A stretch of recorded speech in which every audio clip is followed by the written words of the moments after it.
Hello, welcome back to another episode of The Happy Photographer. I'm your host, Kwame Johnson. This podcast is all about the amateur, the weekend warrior, the everyday photographer, people who are just taking pictures for the sake of taking pictures. In today's episode, we're going to debate, is cell phone photography real photography?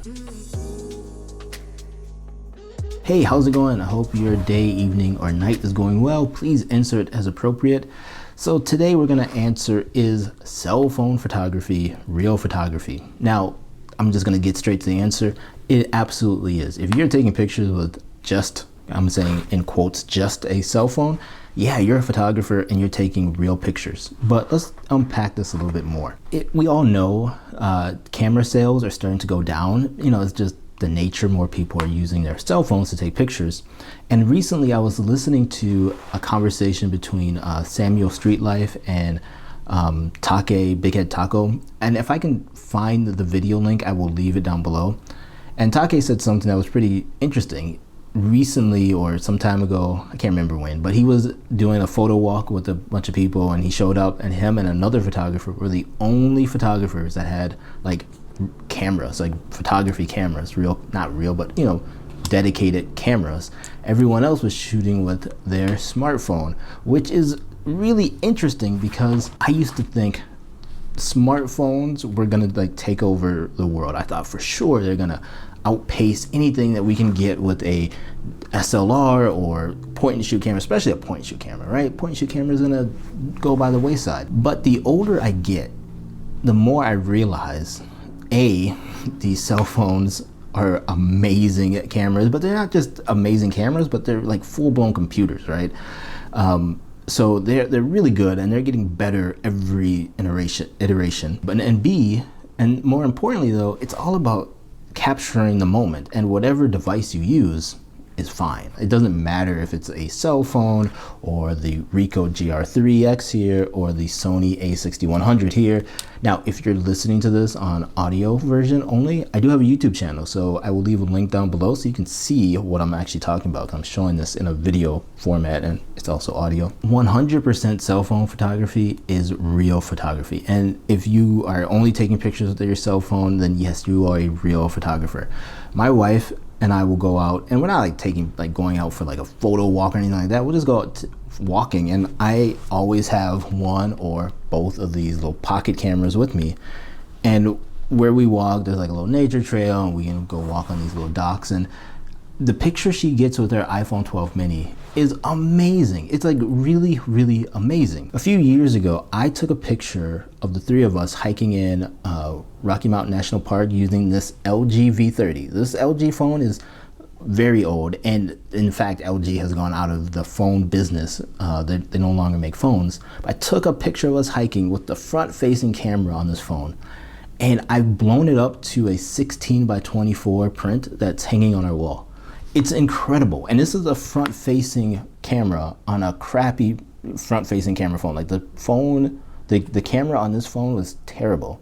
The front-facing camera on this phone was terrible. But using Google's camera, because you can sideload apps on the Android, I was able to make this a really amazing print using, again, a cell phone that we that's hanging in our wall currently. I also listened to a podcast from Scott Bourne, and I will leave a link down below to that podcast, where he was talking about printing 40-foot wide pictures from his iPhone that he's going to be hanging in a gallery and showing and selling these prints in a gallery. That's insane. Like, and it's like the iPhone 13. Like, it's the new iPhone, but again, he's printing these gigantic prints from a cell phone. So 100% you can take pictures with your cell phone. Another interesting thing I heard Take say with this talk with Samuel Streetlife was he thinks photographers who use dedicated cameras like we do, like this, we're gonna be in the minority of camera users because most people are gonna be using their cell phone. And I think we already are the minority users when it comes to volumes of pictures and pictures being shared online.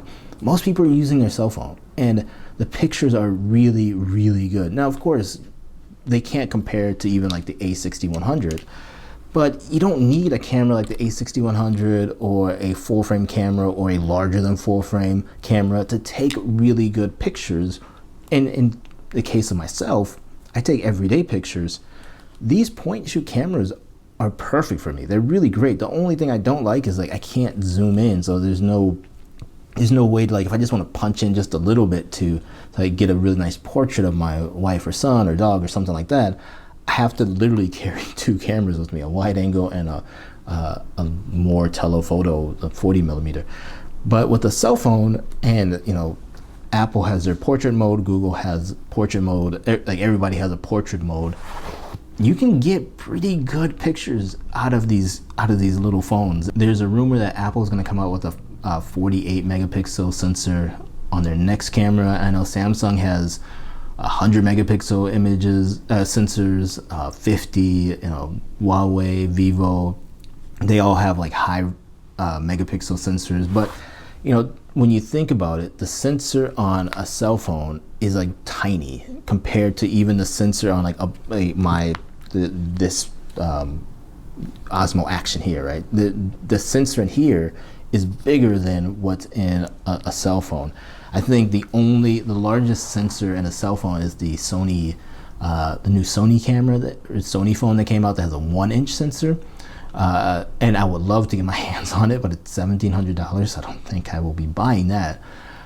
So, you know, when you're looking at image quality, it's really, I know sensor size doesn't matter, but you know, the bigger the sensor, the more light you can let in.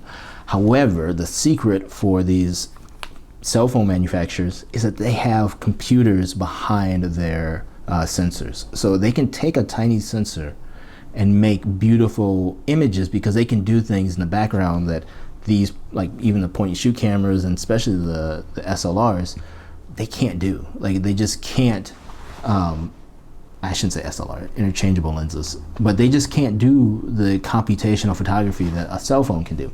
So even though Apple is coming out with a more megapixel sensor, and Samsung and all these other people have them, I don't think a higher megapixel sensor is necessary. You know, this megapixel war, I think we finally have said like we can put it to rest.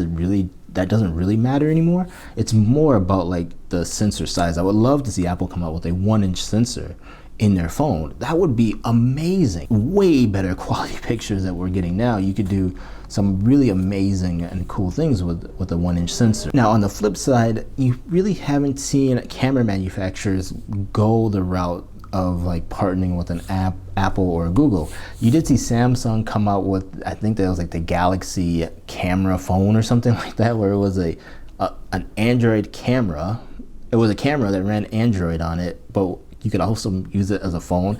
It was like this weird combination. If I can get my hands on one, I will. I really wanted one for a long time, but that had it had a real camera, like a really nice lens attached to the front of the camera, and I believe they even had one that had an interchangeable lens. And if I can find one and if I could get it, I will definitely get it and talk about it on the YouTube channel. Samsung is the only manufacturer that I know of. I think there was another one, but I can't remember who, that has partnered with, in this case, Google and Android to try to bridge that gap between like the cell phone and a camera.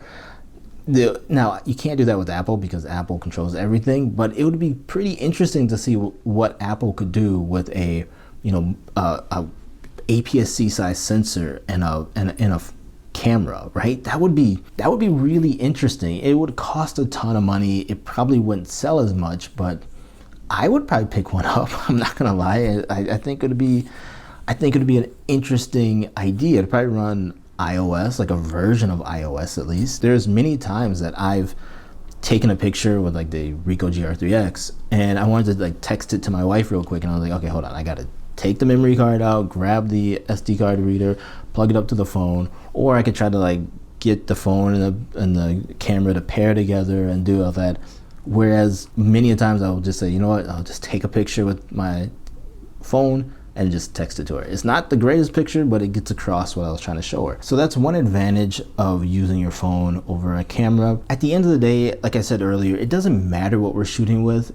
What matters is what gets you out the door to not only shoot, but to capture these moments and remember what we're doing this for. It's not to talk about who has the greatest gear. Like, if you want to do that, that's fine, but that's not what I take pictures for. That's not what a lot of people who I know take pictures for. It's about capturing moments, saving memories, and hopefully being able to tell a story for generations to come, because when I'm dead and gone and everyone in my immediate family is dead and gone, hopefully our pictures are still around and people will know who we are and how we lived and what we did and all that good stuff. Thank you as always for watching or listening to this podcast. I will have links to everything I talked about down below, from the cameras to the phones, maybe not the LG V30. I would love to hear from you guys. Do you use your phone as your primary camera? Do you use your camera as your primary camera? What is your primary everyday type of camera? If you want to hit me up over on Twitter, I will leave my information down below. Or if you want to hear your answer on the podcast, I will leave a link down below to where you can leave a voicemail and I can play it here on the show. Thank you as always, you guys. I really do appreciate all of you who have watched or listened to this podcast. All of you have given me support and feedback. I really, really do appreciate that. I will see you next one. Talk to you later. Bye bye.